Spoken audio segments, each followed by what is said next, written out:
ಸ್ನೇಹಿತರೆ ನಮಸ್ಕಾರ. ಮನಿ ಮಾತು ಇನ್ ಕನ್ನಡ ಯೂಟ್ಯೂಬ್ ಚಾನಲ್ಗೆ ಸ್ವಾಗತ. ಸ್ನೇಹಿತರೆ ನಮಸ್ಕಾರ. ಈ ವಿಡಿಯೋದಲ್ಲಿ ನೀವು ಕೇಳಿರ್ತಕ್ಕಂತಹ ಪ್ರಶ್ನೆಗಳಿಗೆ ನನ್ನ ಉತ್ತರ ಕೊಡುವ ಸೆಕ್ಷನ್ ಇದಾಗಿರುತ್ತೆ. ನಿಮ್ಮ ಪ್ರಶ್ನೆಗಳಿಗೆ ನನ್ನ ಉತ್ತರ Q&A ಸೆಕ್ಷನ್. ಎಲ್ಲವನ್ನು ಕ್ಲಿಯರಾಗಿ ನೋಡ್ಕೊಳ್ಳಿ, ಅರ್ಥ ಮಾಡ್ಕೊಳ್ಳಿ. ಒಳ್ಳೆ ಡೀಟೇಲ್ಸ್ಗಳು ಸಿಗುತ್ತೆ ನಿಮಗೆ ಡೌಟ್ ಇಲ್ಲ ಅಂದರೂ ನಾನು ಆ ಉತ್ತರ ಕೊಟ್ಟಾಗ ನಿಮಗೆ ಡೌಟ್ ಕ್ರಿಯೇಟ್ ಆಗ್ಬೋದು ಅಥವಾ ಅರ್ಥ ಆಗ್ಬೋದು ಡೌಟ್ ಇದ್ದರೆ. ಹಾಗಾಗಿ ಈ ವಿಡಿಯೋವನ್ನು ಕಡೆಯವರೆಗೆ ಇಂಟ್ರಪ್ಟ್ ಮಾಡದೆ ನೋಡಿ.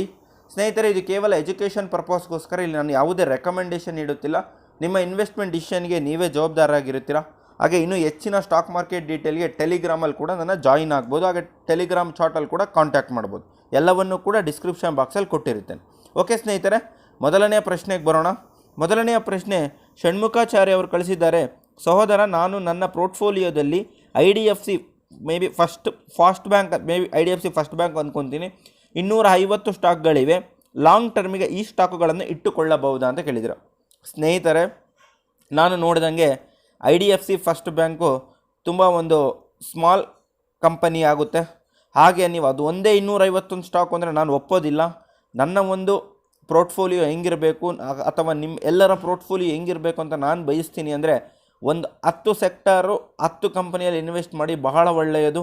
ಕೇವಲ ಒಂದೇ ಕಂಪನಿಯಲ್ಲೇ ನೀವು 251 ಸ್ಟಾಕ್ ಅಂತಂದರೆ ತುಂಬ ರಿಸ್ಕು. ಆಲ್ರೆಡಿ ಅದು ಸ್ವಲ್ಪ ಪರ್ಸೆಂಟೇಜ್ ಡೌನ್ ಇದೆ, ಫಿನಾನ್ಷಿಯಲಿ ಅಂಥ ಸ್ಟ್ರಾಂಗ್ ಇಲ್ಲ. ROE ಅಂದರೆ ರಿಟರ್ನ್ ಆನ್ ಈಕ್ವಿಟಿ ವರ್ಷಕ್ಕೆ ಅಂತ ರಿಟರ್ನ್ ಕೊಡ್ತಾ ಇಲ್ಲ ಅಂತ ಸ್ಟಾಕು. ದಯವಿಟ್ಟು ನೀವು ಅದನ್ನು ಅನಾಲಿಸಿಸ್ ಮಾಡಬೇಕು. ಹಾಗೆ ಅದು ಒಂದೇ ಅಲ್ಲದೆ ನಿಮ್ಮ ಪೋರ್ಟ್ಫೋಲಿಯೋದಲ್ಲಿ ಸೆಕ್ಟರ್ ವೈಸ್ ಇನ್ವೆಸ್ಟ್ಮೆಂಟ್ ಮಾಡಬೇಕು. ಓಕೆ, ಮುಂದಿನ ಪ್ರಶ್ನೆಗೆ ಹೋಗೋದಾದರೆ ಬಿ ಗುಡ್ ಅವ್ರು ಕೇಳ್ತಾ ಇದ್ದಾರೆ, ನಿಮ್ಮ ಪ್ರಕಾರ long term 5 years and above holding ಶೇರ್ಸ್ನ ಹೋಲ್ಡರ್ ಹೆಚ್ಚು ಪ್ರಾಫಿಟ್ ಬರುತ್ತಾ, ಅಂದರೆ ಶೇರ್ ಹೋಲ್ಡಿಂಗ್ ಪ್ಯಾಟರ್ನ್ ಹೆಚ್ಚು ಪ್ರಾಫಿಟ್ ಬರುತ್ತಾ, ಅಥವಾ ಸ್ವಿಂಗ್ ಅನ್ಕೊತೀನಿ 1 ವೀಕ್ ಮಂತ್ ಟ್ರೇಡಿಂಗ್ ಮಾಡೋರು ಹೆಚ್ಚು ಪ್ರಾಫಿಟ್ ಮಾಡ್ತಾರಾ ಸರ್ ಅಂತ. ಓಕೆ, ಈ ಕ್ವಶನ್ ಏನಪ್ಪ ಅಂತಂದರೆ, ಲಾಂಗ್ ಟರ್ಮ್ ಮಾಡೋರು ಎಷ್ಟು ದುಡ್ಡು ಮಾಡ್ತಾರೋ ಅಥವಾ ಶಾರ್ಟ್ ಟರ್ಮ್ ಅಥವಾ ಇಂಟ್ರಾಡೇ ಮಾಡೋರು ಹೆಚ್ಚು ದುಡ್ಡು ಮಾಡ್ತಾರೆ ಅಂತ. ಸಿಂಪಲ್ ಸ್ನೇಹಿತರೆ, ಯಾವತ್ತಿಗೂ ಲಾಂಗ್ ಟರ್ಮೇ ದೊಡ್ಡ ಮೊತ್ತ ಸಿಗುತ್ತೆ ನಿಮಗೆ. Long term very good.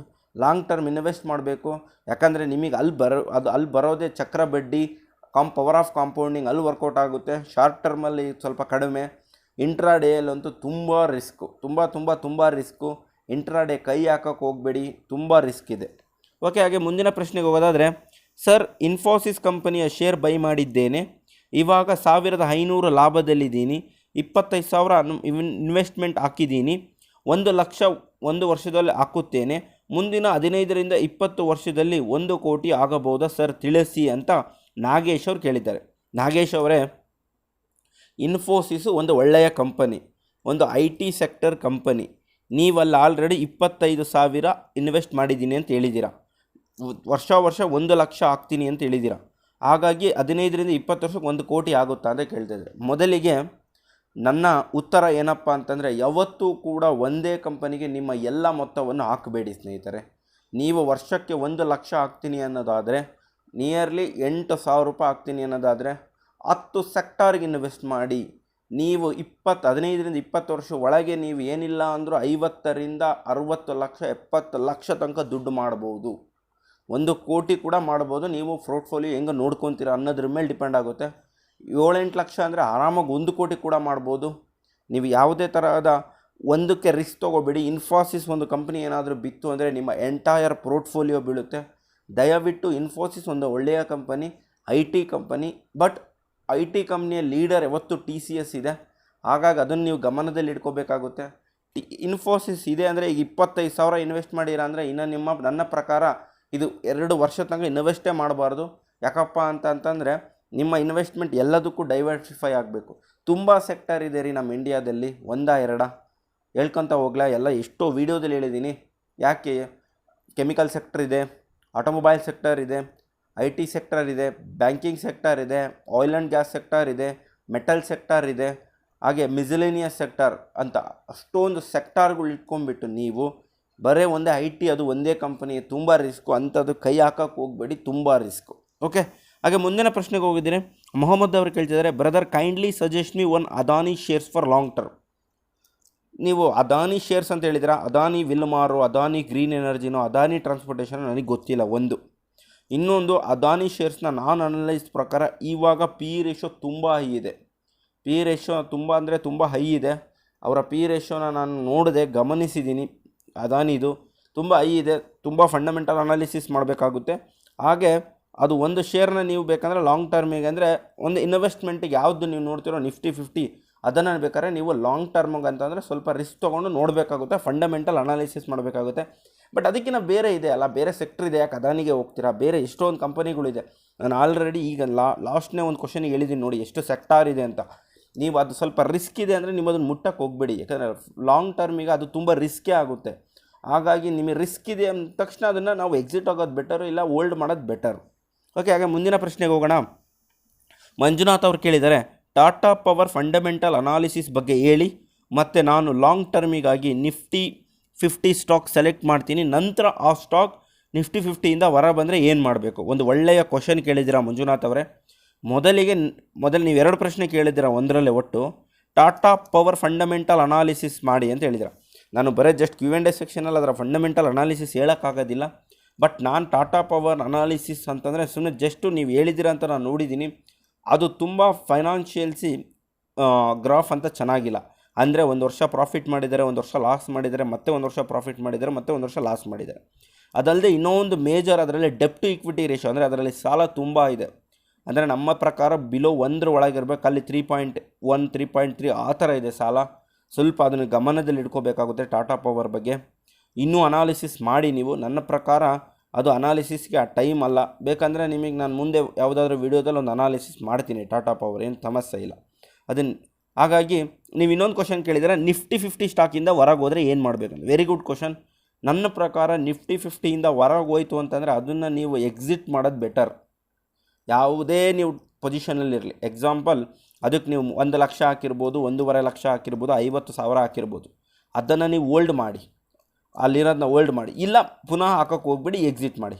ಎರಡೇ ಆಪ್ಷನ್ನು, ಹೋಲ್ಡ್ ಮಾಡಿ, ಎಕ್ಸಿಟ್ ಮಾಡಿ. ಸೊ ಬೆಟರ್ ನೀವು ಸೇಫ್ ಸೈಡಲ್ಲಿ ಇರಬೇಕು. ಅಂದರೆ ಅದು ಹೋದ ತಕ್ಷಣ ಅದನ್ನು ಮಾರಿಬಿಟ್ಟು ಅದರಲ್ಲಿರ್ತಕ್ಕಂಥ ಅಮೌಂಟ್ನ ನಿಮ್ಮ ಎಲ್ಲ ಸೆಕ್ಟರಿನ 9 ಸೆಕ್ಟರ್ ಉಳಿಯುತ್ತಲ್ಲ, 9 ಸೆಕ್ಟರಿಗೆ ಒಂದೊಂದು ಸೆಕ್ಟರ್ಗೆ ಇಷ್ಟಿಷ್ಟು ಅಮೌಂಟ್ ಅಂತ ಹಾಕ್ಕೊಂಬಂದ್ಬಿಡಿ.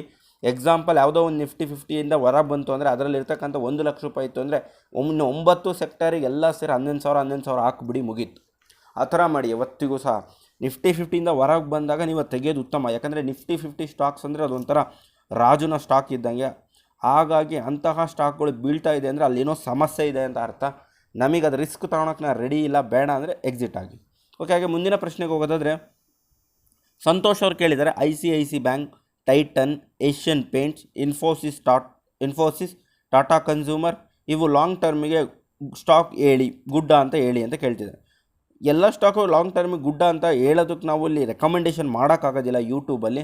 ನಾನು ನಿಮಗೇನೊಂದು ಸಜೆಷನ್ ಕೊಡ್ಬೋದು ಅಂದರೆ ICICI ಒಂದು ಒಳ್ಳೆಯ ಬ್ಯಾಂಕ್, ಟೈಟನ್ ಕೂಡ ಒಂದು ಒಳ್ಳೆಯ ಕಂಪನಿ, ಏಷ್ಯನ್ ಪೇಂಟ್ ಒಳ್ಳೆಯ ಕಂಪನಿ, ಇನ್ಫೋಸಿಸ್ ಒಳ್ಳೆಯ ಕಂಪನಿ, ಟಾಟಾ ಕನ್ಸ್ಯೂಮರ್ ಒಳ್ಳೆಯ ಕಂಪನಿ. ಒಳ್ಳೆಯ ಒಂದು ಚಾಯ್ಸ್ ಮಾಡಿದ್ದೀರಾ. ಯಾಕಂದರೆ ಎಲ್ಲವೂ ಕೂಡ ನಿಮಗೆ ಸೆಕ್ಟಾರ್ ವೈಸ್ ಇಟ್ಕೊಂಡಿದ್ದಾರೆ. Very very very good. ಈ ಥರ ಇರಬೇಕು ಪೋರ್ಟ್ಫೋಲಿಯೋ. 1 2 3 ಒಂದು 5 ಸೆಕ್ಟರ್ ಆಗಿದೆ, ಇನ್ನೂ ಒಂದು 4 ರಿಂದ 5 ಸೆಕ್ಟ್ರಿಗೆ ಹಾಕಿ ಒಂದು ಒಳ್ಳೆಯ ಪೋರ್ಟ್ಫೋಲಿಯೋ. ಸಂತೋಷ್ ಅವರೇ, ಒಳ್ಳೆಯ ಪೋರ್ಟ್ಫೋಲಿಯೋ ಮೇಂಟೈನ್ ಮಾಡ್ತಿದ್ದೀರಾ, ನನಗೆ ತುಂಬ ಇಷ್ಟ ಆಯಿತು. ಓಕೆ, ಹಾಗೆ ಮುಂದಕ್ಕೆ ಹೋಗೋದಾದರೆ ಅರವಿಂದ್ ಅವ್ರು ಕೇಳ್ತಿದ್ದಾರೆ, ಸರ್ ಏಜ್ 26, ನವಂಬರ್ 2021ರಿಂದ ತಿಂಗಳಿಗೆ 5,000ದಿಂದ 6,000 SCP ಮಾಡ್ತಾ ಇದ್ದೇನೆ. 3 tighten, 3 Asian paint, 3 L&T, 3 HDFC bank, 2 Reliance, 2 Pidilite industries, 2 Infosys, 2 Tata motors, 1 IRCTC, 6 Adani ವಿಲ್ಮರ್ ಇದೆ. ಎಲ್ಲವೂ ಸಮನಾಗಿ ಮಾಡ್ತಾ ಇದ್ದೇನೆ. ಟೋಟಲ್ ಇನ್ವೆಸ್ಟ್ಮೆಂಟ್ 41,000 ಆಗಿದೆ. ಪ್ರಾಫಿಟ್ಟು 1,740 ರೂಪಾಯಿ ಆಗಿದೆ. ಇವುಗಳನ್ನು 15 ವರ್ಷಕ್ಕೆ SCP ಮಾಡ್ತಾ ಹೋಗ್ಬೋದಾ ಸರ್? ತುಂಬ ಒಳ್ಳೆಯ ಪ್ರಶ್ನೆ. ಎಲ್ಲ ಕೂಡ ಡೀಟೇಲಾಗಿ ಹೇಳಿದ್ದೀರಾ, ತುಂಬ ಖುಷಿ ಆಯಿತು ಅರವಿಂದ್ ಅವರೇ. ಓಕೆ, ನೀವು 5,000ದಿಂದ 6,000 SCP ಮಾಡ್ತಿದ್ದೀರಾ, ವೆರಿ ಗುಡ್. ಕಂಟಿನ್ಯೂ ಮಾಡ್ಕೊಂಡು ಹೋಗಿ. ಹಾಗೆ ಕಂಪನಿಗಳನ್ನ ನಾನು ನೋಡಿದಾಗ ಎಲ್ಲ ಕಂಪನಿಗಳು ಒಂದೊಂದು ಸೆಕ್ಟರಲ್ಲಿ ಒಂದೊಂದಿದೆ. ತುಂಬ ಖುಷಿ ಆಯಿತು. Titan, Asian Paint, HDFC bank, Reliance Industries, Infosys, Tata Motors, IRCTC, Adani Wilmar, very good. ಇನ್ನೊಂದು 2 ಸೆಕ್ಟರ್ಗೆ ಹಾಕೋದಾದ್ರೆ ಹಾಕಿ, ಇಲ್ಲ ಇದನ್ನೇ ಕಂಟಿನ್ಯೂ ಮಾಡ್ಕೊಂಡು ಹೋಗಿ. ವೆರಿ ವೆರಿ ವೆರಿ ಗುಡ್ ಅಂತ ನಾನು ಹೇಳ್ಬೋದು. ಓಕೆ, ಹಾಗೆ ಮುಂದಕ್ಕೆ ಹೋಗೋದಾದರೆ ಶಾನಿ ಅವರು ಕೇಳ್ತಾ ಇದ್ದಾರೆ, ಸರ್ ಅದಾನಿ ಗ್ರೀನ್ ಶೇರ್ನ ಲಾಂಗ್ ಟರ್ಮ್ಗೆ ಬೈ ಮಾಡ್ಬೋದಾ ಅಂತ ಕೇಳಿದ್ದಾರೆ. ಅದಾನಿ ಗ್ರೀನ್ ಶೇರ್ಸ್ನ ನಾನು ಬೈ ಮಾಡ್ಬೋದು ಅಂತ ನಾನು ಸರ್ಚ್ ಮಾಡಿದಾಗ ಅದಾನಿ ಕಂಪನಿಯ ಪಿ ರೇಷೋ ತುಂಬ ಇದೆ. ನಾನು ಸುಮ್ಮನೆ ಅದಾನಿ ಗ್ರೀನ್ದು ಒಂದು ಪಿ ರೇಷೋ ನಿಮಗೆ ಹೇಳ್ತೀನಿ ನೋಡಿ. ಸೆಕ್ಟಾರ್ ಪಿ ಅಂದರೆ ನಾವೇನು ಹೇಳ್ತೀವಲ್ಲ ಇಂಡಸ್ಟ್ರಿ ಪಿ, ಸೆಕ್ಟಾರ್ ಪಿ 26 ರೂಪಾಯಿ ಇದೆ. ಅದೇ ಈ ಅದಾನಿ ಗ್ರೀನ್ದು ಪಿ ರೇಷೋ 629. ಕರೆಕ್ಟಾಗಿ ಕೇಳಿಸ್ಕೊಳ್ಳಿ, ಅದಾನಿ ಗ್ರೂಪ್ದು ಪಿ ರೇಷೋ 621, ಅದರ ಸೆಕ್ಟಾರ್ ಪಿ 26. ತುಂಬ ಓವರ್ ವ್ಯಾಲ್ಯೂ ಆಗಿದೆ ಅಂತ ಇದು ಒಂದೇ ಸೈನ್ ಹೇಳ್ತಾ ಇದೆ. ಈಗ ನೀವು ಬೈ ಮಾಡ್ತೀರಾ ಅಂತಂದರೆ ಅದು ಗುಡ್ ಟೈಮ್ ಅಲ್ಲ. ಹಾಗೆ ಅದನ್ನು ಫಂಡಮೆಂಟಲ್ ಅನಾಲಿಸಿಸ್ ಮಾಡಬೇಕಾಗುತ್ತೆ. ನೀವು ಅದು ಒಂದು ಒಳ್ಳೆಯ ರೈಟ್ ಟೈಮ್ ಅಲ್ಲ ಅಂತ ನನ್ನ ಪ್ರಕಾರ ನೋಡಿ ಯೋಚನೆ ಮಾಡಿ ನಿರ್ಧಾರ ಮಾಡಿಕೊಳ್ಳಿ. ಓಕೆ, ಹಾಗೆ ಮುಂದಿನ ಪ್ರಶ್ನೆಗೆ ಹೋಗೋದಾದರೆ ಚೇತನ್ ಗೌಡ ಅವ್ರು ಕೇಳ್ತಿದ್ದಾರೆ, how to file the investors income tax to government. Okay Chetan ಅವರೇ, ಇನ್ಕಮ್ ಟ್ಯಾಕ್ಸ್ ಹೆಂಗೆ ಫೈಲ್ ಮಾಡಬೇಕು ಅಂದರೆ ನೀವು ಆಡಿಟ್ ಆಫೀಸಿಗೆ ಹೋಗಬೇಕು. ಅಲ್ಲಿ ನಾವು ಏನೇನು ನೀವು ಟ್ರೇಡ್ ಮಾಡಿದ್ದೀರಾ ಸಿಂಪಲ್ಲು, ತುಂಬ ಕಾಂಪ್ಲಿಕೇಟ್ ಮಾಡ್ಕೋಬೇಡಿ. ನೀವೇನಾದರೂ ಲಾಂಗ್ ಟರ್ಮ್ ಇನ್ವೆಸ್ಟ್ ಮಾಡಿದ್ದಿದ್ರೆ ಲಾಂಗ್ ಟರ್ಮ್ ಇನ್ವೆಸ್ಟಲ್ಲಿ ನಿಮಗೆ 10% ಇನ್ಕಮ್ ಟ್ಯಾಕ್ಸ್ ಇರುತ್ತೆ. ಶಾರ್ಟ್ ಟರ್ಮಲ್ಲಿ 15% ಇರುತ್ತೆ. ಶಾರ್ಟ್ ಟರ್ಮಲ್ಲಿ ನೀವೇನೇನು ಮಾಡಿದ್ರು ಅದರದೆಲ್ಲ ಒಂದು ಲೆಕ್ಕ ಕೊಟ್ಟರೆ ಅವರು ನಿಮಗೆ ಡಿಡಕ್ಟ್ ಮಾಡಿಕೊಡ್ತಾರೆ. ಲಾಂಗ್ ಟರ್ಮಲ್ಲಿ ನೀವೇನಾದರೂ ಅಮೌಂಟ್ ವಿತ್ಡ್ರಾ ಮಾಡಿಕೊಂಡ್ರೆ ಅಲ್ಲಿ ನಿಮಗೆ 10% ಟ್ಯಾಕ್ಸ್ ಕಟ್ಟಬೇಕಾಗುತ್ತೆ. ಅದು ನಿಮ್ಮ ಒಂದು ಇನ್ಕಮ್ ಟ್ಯಾಕ್ಸ್ ಸ್ಲ್ಯಾಬ್ ಪ್ರಕಾರ ಹೋಗುತ್ತೆ ಅಷ್ಟೇ. ಇದನ್ನು ನೀವು ಹೆಂಗೆ ಫೈಲ್ ಮಾಡಬೇಕು ಅಂದರೆ ಆನ್ಲೈನಲ್ಲಿ ಮಾಡ್ಬೋದು, ಬಟ್ ಒಂದು ಸ್ವಲ್ಪ ಕಷ್ಟ ಆಗುತ್ತೆ. ಈ ಫೈಲಿಂಗ್ ಮಾಡಿದರೆ ಅದು ಅಷ್ಟು ಈಸಿ ಇಲ್ಲ, ಸ್ವಲ್ಪ ನಿಮಗೆ ಕಾಂಪ್ಲಿಕೇಟ್ ಆಗಿರುತ್ತೆ. ಇಲ್ಲ ನೀವು ಜಸ್ಟು ಯಾವುದಾದ್ರೂ ಒಬ್ಬ ಅಡ್ವೊಕೇಟ್ ಹತ್ರ ಹೋದ್ರೂ ಸಹ ಮಾಡಿಕೊಡ್ತಾರೆ. ಹಾಗೆ ಮುಂದಕ್ಕೆ ಹೋಗೋದಾದರೆ ಗುಬ್ಬಿ ಅವ್ರು ಕೇಳ್ತಾ ಇದ್ದಾರೆ, suggest best MF mutual fund for 3 to 5 years ready to invest lumpsum amount up to 5 lakh one time ಅಂತ ಕೇಳಿದ್ದಾರೆ. ಯಾವತ್ತೇ ಆಗಲಿ ಮ್ಯೂಚುವಲ್ ಫಂಡಲ್ಲಿ ಮಾಡ್ಬೋದು, ವೆರಿ ಗುಡ್, ತುಂಬ ಸೇಫ್ಟಿ. ಬಟ್ ನೀವು ಹೇಳ್ತಾ ಇರೋದು 5 ಲಕ್ಷ ಒಂದೇ ಸರಿಗೆ ಇನ್ವೆಸ್ಟ್ ಮಾಡಬೇಡಿ. ಈಗ ಮಾರ್ಕೆಟ್ ಬಿದ್ದಿದೆ ಅಂತಂದರೆ ಅದನ್ನು ಅಟ್ಲೀಸ್ಟ್ 5 ಭಾಗ ಮಾಡಿ 1 ಲಕ್ಷ ಮಾಡ್ಕೊತ 5 ತಿಂಗಳಲ್ಲಿ ಹಾಕಿ, ಒಂದೇ ಸರಿಗೆ ಹಾಕಬೇಡಿ. ಹೇಳೋಕ್ಕಾಗಲ್ಲ ಮಾರ್ಕೆಟ್ ಹೆಂಗಾಗುತ್ತೆ ಅಂತ ಗೊತ್ತಿಲ್ಲ. ಹಾಗೆ ಸಜೆಸ್ಟ್ ಮಾಡಿ ಅಂತ ಹೇಳ್ತಿದ್ರ 3 ರಿಂದ 5 ವರ್ಷಕ್ಕೆ ಮ್ಯೂಚುವಲ್ ಫಂಡ್ನ ಸಜೆಸ್ಟ್ ಮಾಡೋದಕ್ಕೆ ನಾನು ಸಜೆಸ್ಟ್ ಮಾಡಿ ಹೇಳೋದಕ್ಕಿಂತ ನೀವೇ ಅದನ್ನು ಕಲಿಯೋದು ಹೆಂಗೆ, ನೀವು ಒಳ್ಳೆಯ ಮ್ಯೂಚುವಲ್ ಫಂಡ್ನ ಸೆಲೆಕ್ಟ್ ಮಾಡೋದು ಹೆಂಗೆ ಅಂತ ನಾನು ಹೇಳ್ಕೊಡ್ತೀನಿ. ಖಂಡಿತವಾಗ್ಲೂ ಮ್ಯೂಚುವಲ್ ಫಂಡ್ ತುಂಬ ಈಸಿ ಇದೆ. ಒಂದು ಮ್ಯೂಚುವಲ್ ಫಂಡು ಅಡುಗೆ ಮಾಡಿದಷ್ಟು ಈಸಿಯಾಗಿ ಕಲಿಬೋದು. ಹಾಗಾಗಿ ಅದನ್ನು ನಾನು ಒಂದು ವೆಬಿನಾರ್ ಮಾಡಿಕೊಡ್ತೀನಿ ನಿಮಗೆ ಬೇಕಂದರೆ, ತುಂಬ ಈಸಿ. ಅದನ್ನು ನೀವು ಮಾಡಿ ನೀವೇ ಇನ್ವೆಸ್ಟ್ ಮಾಡಿದ್ರೆ ಅದು ನಿಮಗೆ ಕರೆಕ್ಟ್ ಅನಿಸುತ್ತೆ. ನಾನು ಯಾವುದು ಸಜೆಷನ್ ಕೊಡಬಾರ್ದು, ಅದು ನಿಮಗೆ ನಾನು ಇರೋ ತನಕ ಮಾತ್ರ. ನನ್ನ ಮುಂದೇನಾದರೂ ನಾನು ನಿಮಗೆ ಕಾಂಟ್ಯಾಕ್ಟ್ ಸಿಗಲಿಲ್ಲ ಅಂತ ಅಂದರೆ ಏನೋ ಒಂದು ಪ್ರಾಬ್ಲಮಲ್ಲಿ ನಿಮಗೇನೋ ಅದು ತೊಗೋಬೇಕಂದಾಗ ಅವಾಗ ನಾನು ಗೈಡ್ ಮಾಡೋಕ್ಕಾಗಲ್ಲ. ಹಾಗಾಗಿ ನೀವು ಕಲಿಬೇಕದನ್ನು. ಓಕೆ, ಹಾಗೆ ಮುಂದಕ್ಕೆ ಹೋಗೋದಾದರೆ ಚಂದ್ರಶೇಖರ್ ಶೆಟ್ಟಿ ಅವ್ರು ಕೇಳ್ತಾರೆ, ಸರ್ ಲಾಂಗ್ ಟರ್ಮ್ ಶೇರ್ಸ್ಗಳಲ್ಲಿ ಪ್ರಾಫಿಟ್ ಬುಕ್ಕಿಂಗ್ ಮಾಡೋದು ಒಳ್ಳೆಯದಾ, ಅಂದರೆ ಶೇರ್ಸ್ ಅಪ್ಪಲ್ಲಿರುವಾಗ ಸೆಲ್ ಮಾಡಿ ತಮ್ಮ ಲಾಸ್ನ ಕಮ್ಮಿ ಮಾಡೋದು ಒಳ್ಳೆಯದಾ ಸರ್, ದಯವಿಟ್ಟು ತಿಳಿಸಿ ಅಂತ ಹೇಳ್ತಿದ್ದಾರೆ. ಸರ್ ಲಾಂಗ್ ಟರ್ಮ್ ಅಂದರೆ ಅದು ಲಾಂಗ್ ಟರ್ಮೇ, ಮತ್ತು ಅದರಲ್ಲಿ ನಾನು ತೆಗಿತೀನಿ ಮಾಡ್ತೀನಿ ಅಂದರೆ ಅದು ಮತ್ತೆ ಶಾರ್ಟ್ ಟರ್ಮ್ ಆಗುತ್ತೆ. ದಯವಿಟ್ಟು ಅಂತಹ ಕೆಲಸ ಮಾಡಬೇಡಿ. ಯಾಕಂದರೆ ಲಾಂಗ್ ಟರ್ಮ್ ಅಂದರೆ ಅದಕ್ಕೆ ಏನಾಗ್ತಾ ಹೋಗುತ್ತೆ ನಿಮಗೆ ಗೊತ್ತಾ, ಹೈ ಯಾವುದು ಹೋಗುತ್ತೆ, ಲೋ ಯಾವಾಗ ಹೋಗುತ್ತೆ ಅಂತ. ನಾವಾಗ ಅದು ಆದಮೇಲೆ ಗೊತ್ತಾಗುತ್ತೆ ಇದೇ ಹೈ ಇದೆ ಅಂತ. ಯಾರೂ ಕೂಡ ಇಷ್ಟೇ ಹೈ ಇದೇ ಲೋ ಅಂತ ಕಂಡುಹಿಡಿಯೋಕ್ಕಾಗೋದಿಲ್ಲ. ಇವತ್ತು ಮಾರ್ಕೆಟ್ ಚಿಗುರಿದೆ, ಈಗ ನಾನು ಇವತ್ತಿಂದಾನೇ ಹೇಳ್ತೀನಿ, ಇವತ್ತು ಮಾರ್ಕೆಟ್ ಹೈ ಹೋಗುತ್ತಾ ಲೋ ಹೋಗುತ್ತೆ, ನೀವೇ ಹೇಳಿ. ಅದನ್ನು ಯಾರೂ ಎಕ್ಸ್ಪೆಕ್ಟ್ ಮಾಡೋಕ್ಕಾಗಲ್ಲ. ಅದು ಏನು ನಡೀತಾ ಇದೆ ಅದಕ್ಕೆ ತಕ್ಕಂತೆ ನಾವು ಹೋಗಬೇಕಾಗುತ್ತೆ. ನೀವು ಮತ್ತೆ ಅದನ್ನು ಶಾರ್ಟ್ ಟರ್ಮ್ ಅಂತ ಕರೀತಾರೆ ನೀವು ಮಾಡೋದನ್ನ. ಲಾಂಗ್ ಟರ್ಮ್ ಅಂದರೆ ಅದು ಲಾಂಗ್ ಟರ್ಮೇ. ಇವತ್ತು ತೊಗೊಂಡ್ರಾ 15 ವರ್ಷದ ತನಕ ಹಂಗೆ ಬಿಡಿ, ಆವಾಗ ಅದು ಲಾಂಗ್ ಟರ್ಮ್, ಅದು ಒಳ್ಳೆ ಪ್ರಾಫಿಟ್ಟು, ಅದು ಪವರ್ ಆಫ್ ಕಾಂಪೌಂಡಿಂಗ್ ಆಗುತ್ತೆ. ಆ ಥರ ಯಾವುದೇ ತಪ್ಪನ್ನು ಮಾಡಬೇಡಿ.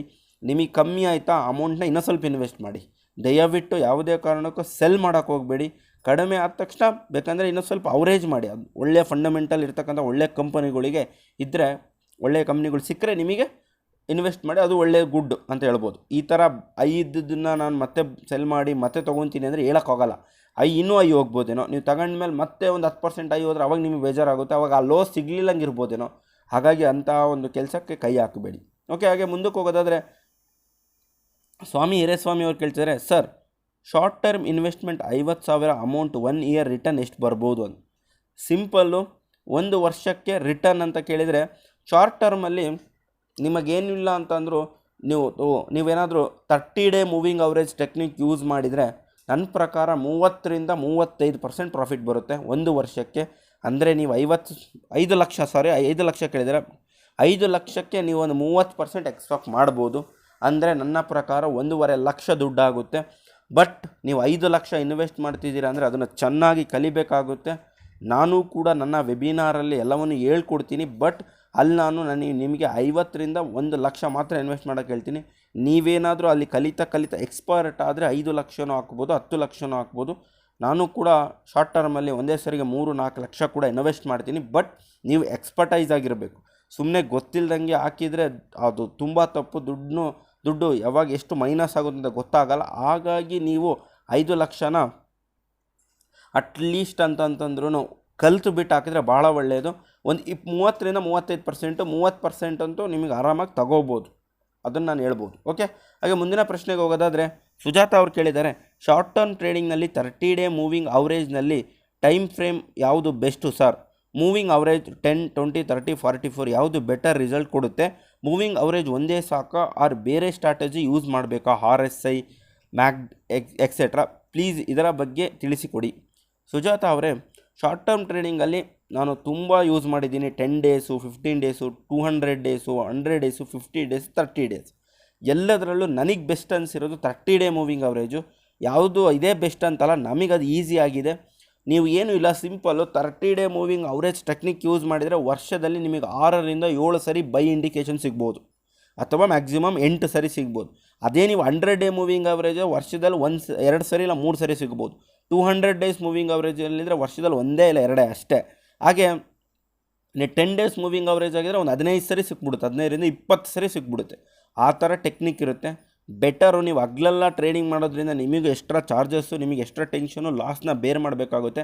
ಹಾಗಾಗಿ 30 ಡೇ ಮೂವಿಂಗ್ ಅವರೇಜ್ ಟೈಮ್ ಫ್ರೇಮೇ ತುಂಬ ಕರೆಕ್ಟು ಪ್ಲ್ಯಾನಿಂಗು. ನಿಮಗೊಂದು ವರ್ಷದಲ್ಲಿ 6ರಿಂದ 7 ಸರಿ ಬೈಯು ಅಥವಾ 5 ಸರಿ ಸಿಗುತ್ತೆ. ಅದೇ ಸೋ ಬೆಟರ್ ನನ್ನ ಪ್ರಕಾರ. ಅದು ಬಿಟ್ಟು ಬೇರೆ ಕಡೆ ಹೋಗಬೇಡಿ. ಹಾಗೆ ಮೂವಿಂಗ್ ಅವರೇಜ್ ಒಂದೇ ಸಾಕಾ ಅಥವಾ ಬೇರೆ ಅಂತ ಕೇಳ್ತಿದ್ದೀರಾ? ಮೂವಿಂಗ್ ಅವರೇಜ್ ಒಂದೇ ಸಾಕು. ಅದೊಂದು ಇಂಡಿಕೇಷನ್ ಇಟ್ಕೊಂಡೆ ನೀವು ಸೆಲ್ಲು ಬೈ ಎಲ್ಲವನ್ನೂ ಸಹ ಮಾಡ್ಬೋದು.